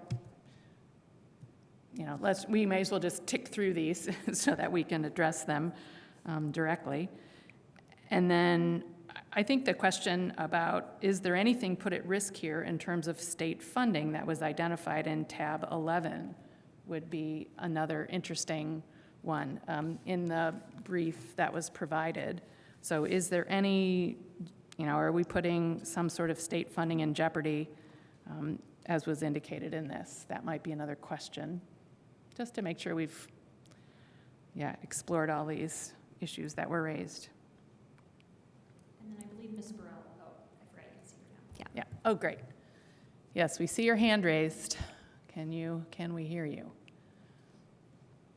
I'm trying different technologies. Can you hear me now? Yes. Okay. I'm going via my camera now. I've changed settings. Very good to hear from everybody. I am very glad that the public is speaking, and I think we need to really listen closely to a lot of the landowners and people that benefit from this business. Not only Lamar, that has, of course, a vested interest in this, but a lot of local businesses that have a vested interest in this, not only for-profit businesses, but nonprofit. I don't think it's just so clear-cut that we just go and eliminate something that has been legally installed. I don't see a rush to do this. I think this is something that needs to be discussed thoroughly. As of it stands right now, I don't see myself voting for this in a positive way. I will vote as a negative recommendation. I think the public needs to be involved, and we are dipping on, we have a lot of people involved in this. It's not just the business owners. There's also the business owners that own the specific locations for the billboards. It's the people that use it for their own businesses, and you heard from a few of them tonight.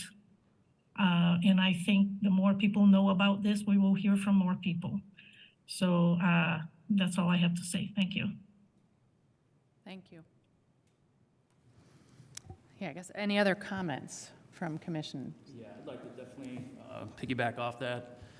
Fully supporting what Commissioner Burrell said. I think any kind of recommendation to move this forward without compensation discussion is a non-starter to me. I think this is a very slippery slope between government's role in private business. I think this is way beyond in some ways the purview I feel we have as the Planning Commission, and I think it's legally complex. That I feel like the legalities have to be sorted out much better on the city end for to be able to continue, I think, the conversation. I think it's setting things up for a lot of complex legal matters. But getting back to, I think, what the public comes with, which is a very important part of these meetings. I think they said it all on the for-profit and not-for-profit side. And yeah, I very much believe, coming from the business community background, I know Commissioner Burrell and myself as real estate agents, I know I've heard from other people in real estate have contacted me about this. So I know Commissioner Cochran wasn't able to make it, and so he reached out. We had a conversation on actually yesterday about this, and really wanting to be able to approach this in a way that's, I don't think this is the right approach, and I also would be seeing it through the lens of a negative recommendation. Thank you. All right, other comments? Sure, I don't know if this is relevant or not, but just from a funding standpoint, do we know if property tax is paid on the property that the billboards sit on? And is there sales tax from advertising revenue paid? You will look into that, okay. And then, yeah, I mean, I guess I would just say, I don't know, it'd be nice maybe to see, I don't know if we got this already, Jackie, like a map. So where the 10 are in the first district, where the 10 are in the, and just sort of like, so we can maybe, I'm a visual person, so just kind of seeing where they are, and if there are potentially certain areas where it makes sense to remove them and other areas where it makes sense to keep them. Maybe that would be something. And then, I think too, if like we're talking about a beautification question, then, it might be nice to just hear if there are people who think that billboards are an eyesore in Bloomington.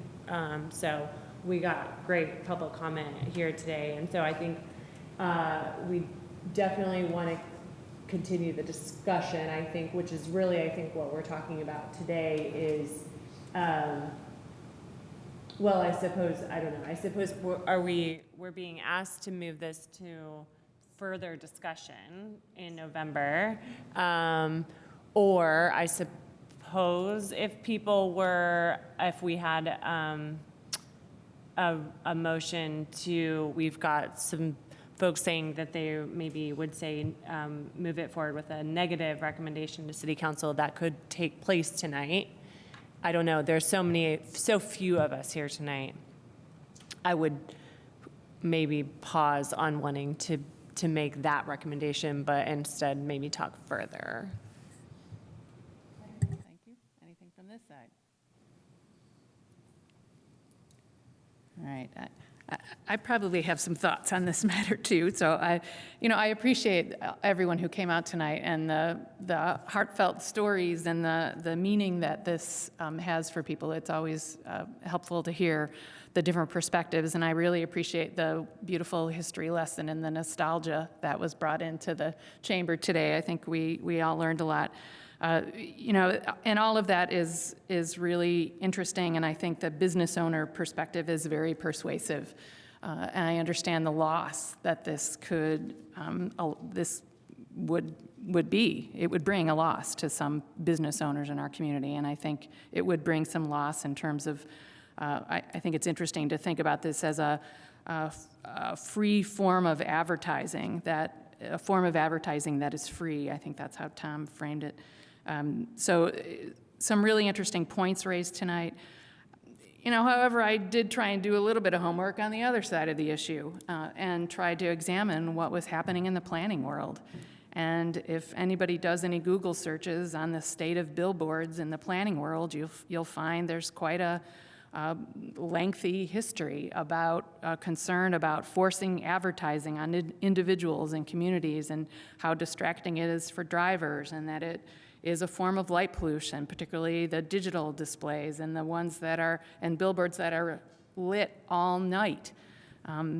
I actually have one that shines into my bedroom window, so I had to install shades on my bedroom window when I sleep at night because the billboard lights are on the whole night.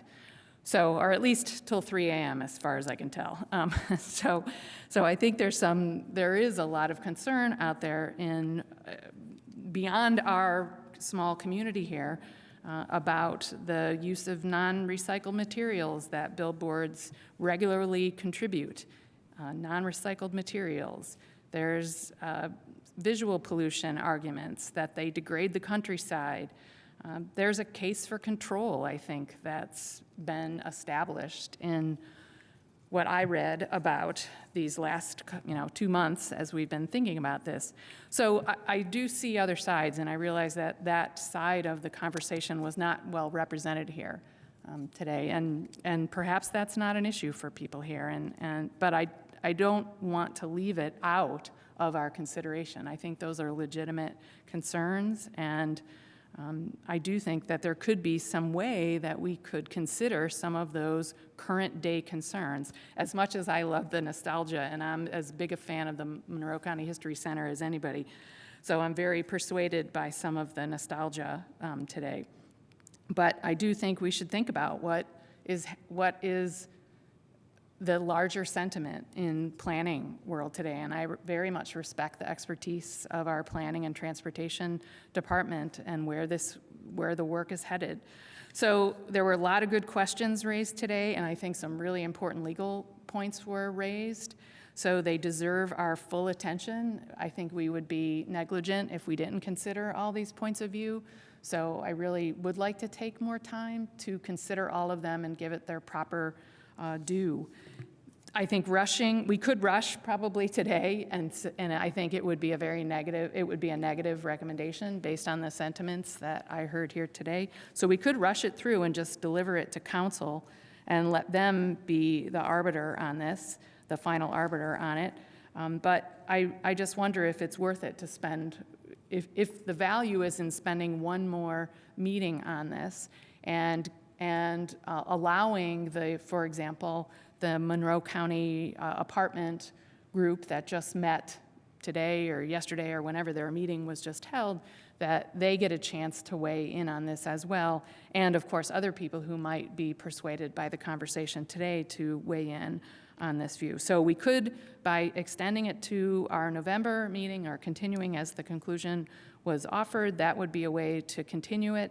And we could be faced with the same kind of conversation. So we could either render a decision today and let it to be taken up by council. That sounds like it will be negative, or we could continue this conversation to our November meeting when we might very well have more people on the dais here who are commission members and more public notice. So we could get a different perspective coming up. So I guess I in some ways turn to the will of commissioners here. I don't mean to foreclose the discussion at all. And Commissioner Burrell has a comment too. So Commissioner Burrell, would you like to weigh in? Yeah, I think it's best to have the bigger group to look at it and also give people more opportunity to speak. I feel like just a few of the owners came over today. I know there was a lot of people, but we want to hear from the public. And if there's public that don't even know about it, I think warrants another meeting. Thank you. I don't think it will change my mind, but it will still. Okay, thanks. Anybody else? Yeah, Commissioner Seaborn. I guess I'll just echo what Commissioner Burrell just said. I think postponing or continuing to the next Plan Commission meeting is something I think I would support. It's what the staff have recommended. And I think it would enable us to provide a more complete recommendation to City Council. I think right now there have been a lot of unanswered questions that I'd like to have better answered and that I think City Council would value when they see that move forward. Thank you. Yeah. Commissioner. I just want to thank Commissioner Sieber for saying that, because I'm on City Council, and when we have complete information, we can make good decisions. And right now, I feel a little bit like uneasy with some of the questions, legal questions and compensation questions. So I would also agree that sending it to the November meeting is very prudent and would support that. Yeah, so I was going to make a motion to go ahead and extend it to the November meeting. I just want to say real quick, I'm not on the Facebook, but the website or the Facebook page that's, I think Skip runs is excellent if you want more nostalgia, so. No shortage of nostalgia here. Okay. Excellent. No, I appreciate your comments very much, but I'm going to try and keep to our meeting format here. Yeah. All So right. I made a So, motion. yes, thank you, Commissioner Kowracki. Pardon me? Continue to the November Yes. hearing, and was there a second? Second. Thank you. Excellent. Okay, so we have a motion and a second, and we can vote if we're ready to move. Kinsey, Yes. Smith, Yes. Ballard, Yes. Burrell, Yes. Seabour, Yes. and Kowrocki. Yes. Thank you.